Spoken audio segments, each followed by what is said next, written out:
So I got a question the other day about how to set up a workout log or a workout journal or keeping track of your workouts, how to do that properly. I don't know that there's a proper way to do it. I'll start by telling you what I do, and then I'll tell you some other stuff that I've heard of doing. Um, I prefer personally to keep a handwritten account of the stuff I do. I started out just writing the day of the week, but after a few years of that and trying to look back through and see my progress over time, I didn't know what days were what because I didn't write the date down, which seems like a little thing, but you can look back, and writing the dates down makes it so that you can look back and keep track of where you were at over the years, what you were working on, how long you were working on it for. Say you do an 18-week Olympic lifting cycle. That's an example, for instance. I had all the dates, I had all the percentages, I had everything written down. So I'm able to look back now and look at my strength now and the percentages that I'm working at now and look at that then and see and remember what I felt like and how I felt through that entire cycle and what was going on. And then I can look at where I'm at today. Do I feel better? Do I feel worse? Am I fitter? Am I stronger? Am I weaker? All those things. That to me is a big reason why you should keep track of what you do. For a long, long time, I was tied to whatever got written down in my workout journal. If it was written down, I had to do it no matter what. And if you're trying to get discipline in an area and you don't have discipline in an area, that's probably a fine way to start, where either you follow a program and you write it down and you follow it religiously, but that's going to burn out at some point and you're not necessarily going to feel like deadlifting your 1 rep max deadlift today. You may not feel like, you may not have what it takes. It may have been a rough day. You may have eaten protein at lunch. You may be feeling down. You may be feeling depressed. You may be feeling, anxious. You may be feeling bothered with life or just unfocused. Or you may come in and what's programmed is a 20-minute AMRAP of whatever, some CrossFit-y workout, and you're really feeling like you want to pull some heavy weight or do a max squat or test your bench press out or whatever it is. And instead of doing the 20-minute AMRAP, when you don't feel like doing the 20-minute AMRAP, you're probably going to get more out of your training if you go ahead and do the thing your body and your mind and everything is telling you to do. And this gets into a little bit of feeling out your programming day to day based on what you need, based on where you're at emotionally, mentally, and physically, not just can I sustain the effort that's written in my book today. All that to say, I have been keeping a handwritten workout journal for the last 13 years in some respect or another. I have all my journals. I can look back at the very first workout I ever did and then scroll through and see my progress or see where progress dipped or whatever it was.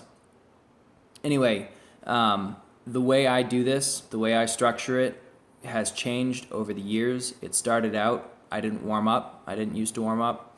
I started out when I was 18. So if you're 18 and you're young and you're healthy adjacent, then you know how this is. You don't really feel like you need to work or warm up before your workout. Your joints don't hurt, your muscles aren't hurting, you don't feel broken at all, you haven't really injured yourself yet, or hopefully you haven't been injured.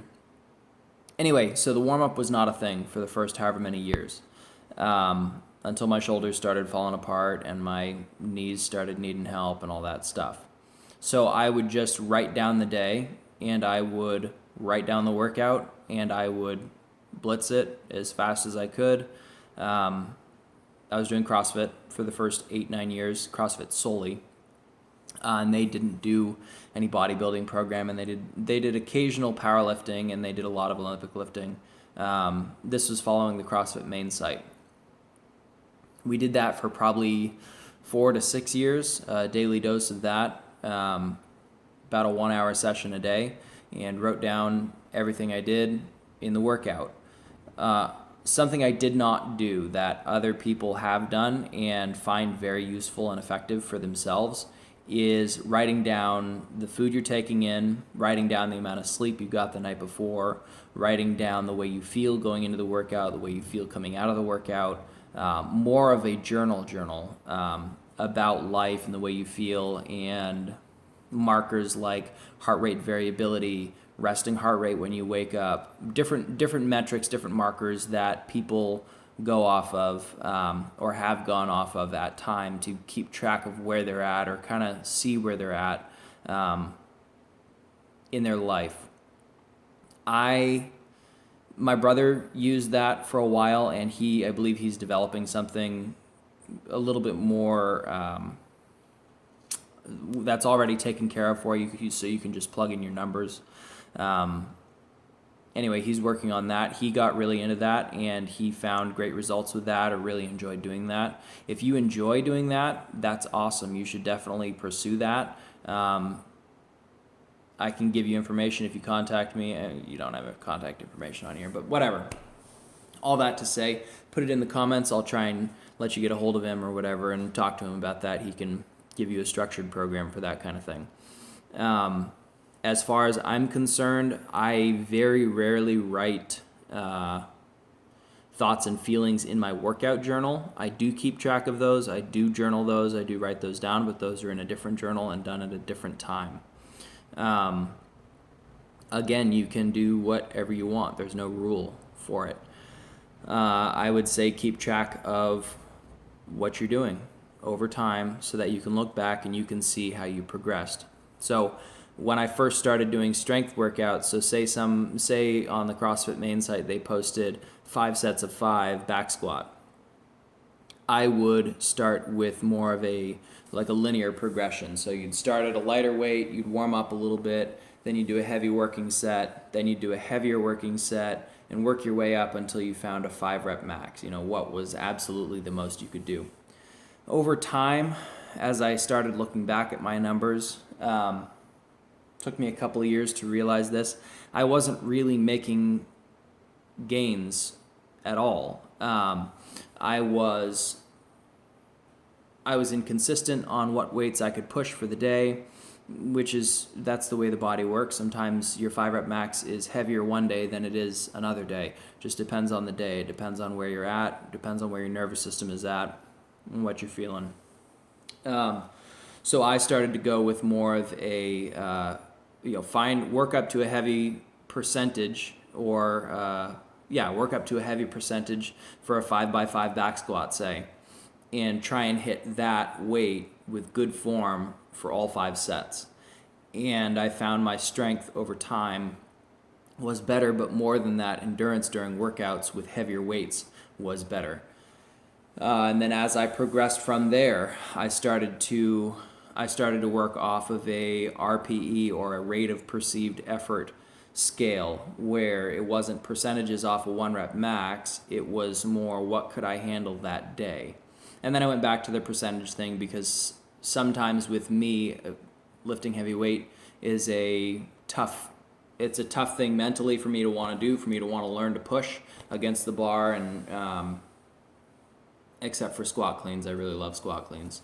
But it was something mentally tough for me to do, and rate of perceived effort, I found myself softening my rate of perceived effort, being like, oh, that really felt like an 8, when in fact it probably felt like a 5 or a 6, but I didn't want to push to an 8 today. And so going back to a percentage and working at that percentage helped me to push past my comfort levels, push past my laziness that was built in. This applies to everything. But all that to say, if I hadn't carefully kept track of what I did every day for my workouts, and when I took rest days and when I didn't take rest days and all that stuff. If I didn't keep track of that stuff, I wouldn't be able to look back and see the differences and the changes in my, in my workout times, or in my weight moved, or in the volume moved. Now I have moved up to a place from when I look back at the original CrossFit programming that I did 12 years ago. We would do a workout that was 21, 15, 9 reps of thrusters and pull-ups. Super common CrossFit workout. The volume in there is only 90 reps. It's not super high volume. It's meant to be a sprint workout. Now, in CrossFit, they program that, and then they'll program a 20-minuter with a little bit more volume in it. For me, when I do more of my bodybuilding, strength building, power building, whatever you want to call it,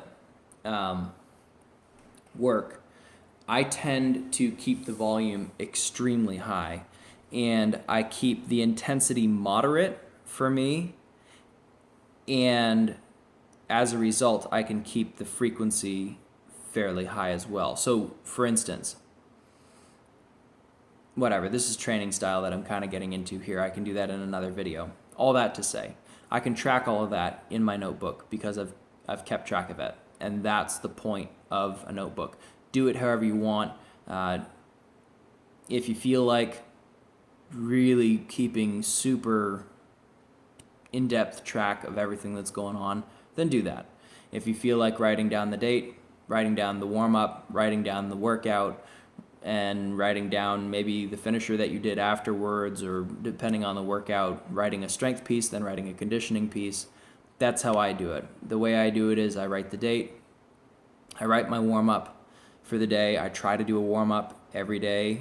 Sometimes I don't have the time, or sometimes I'm feeling really good and I just go right into it. Or I'm doing a low West programming and I don't need tons of a warm-up. I just need to move a little bit and then get into the workout. Anyway, and then most days I either do a skill strength and a conditioning, or maybe just a conditioning, or maybe just a skill strength, or maybe a conditioning and then finish off with some accessory work that I need to do, or do the accessory work before and then do the conditioning, and it helps me toward that. That's the way I like to structure it, and I write that down. It's pretty clear in the book. I can let you guys see some of that if you want, or I can write your programs if you want. Just comment below. Anyway, that's how I would keep track of it. I would make sure it's handwritten. The reason I like handwritten, it's much more organic than on a computer. It's a little less sterile. It's a little more personal, and it's something physical that you can hold on to, that you need to keep track of, that you need to keep filling out. You need to keep adding to that log. That's my take on it. That was a really long way of saying that's my take on it. I hope that helps. Find something that works for you, something that you can stick with, and do it.